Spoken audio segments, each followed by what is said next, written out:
Now, campaigning is in full swing ahead of the Voice Referendum. The yes and no roadshows rolling into Tasmania today. Shadow Attorney General Michaelia Cash joins me now. Senator, thank you so much for your time. No surprise that they've focused on Australia's smallest state, given that both Tassie and South Australia will be crucial to the result. Absolutely. And in relation to the No campaign, though, ours is a grassroots campaign, as you know, across Australia, Erin. We don't have the up to $100 million that the Yes campaign has, you know, woke corporates donating millions of dollars to them. So for us, we'll be out there, but ours is very much a grassroots campaign across Australia, just reminding people that despite everything Mr Albanese tells you, or more importantly, everything Mr Albanese doesn't tell you in relation to his voice, it is okay to vote no. Because if you don't know, because you can't get the detail, vote no. The Prime Minister continually says that this voice proposal is modest and it's just a way to recognise Aboriginal and Torres Strait Islander peoples in our Constitution. You clearly don't agree with that. Most people don't.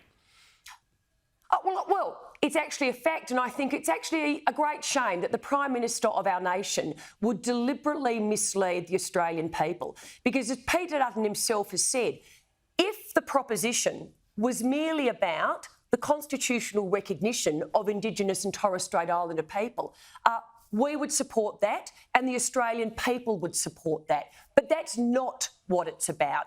It's about constitutional recognition through a voice. And this is where the Prime Minister is being incredibly tricky, because this is the biggest change in our Constitution's history that Mr Albanese has put into the people. It's risky because we actually don't know anything about it, and it's the High Court of Australia that will determine what the voice's powers are. It's unknown because Mr Albanese openly tells the Australian people, don't worry about the detail, that'll actually happen if the referendum gets up. It's divisive, Erin, because the fact of the matter is, despite what Mr Albanese says, he is giving a right to a certain group of people based on their race. That is divisive.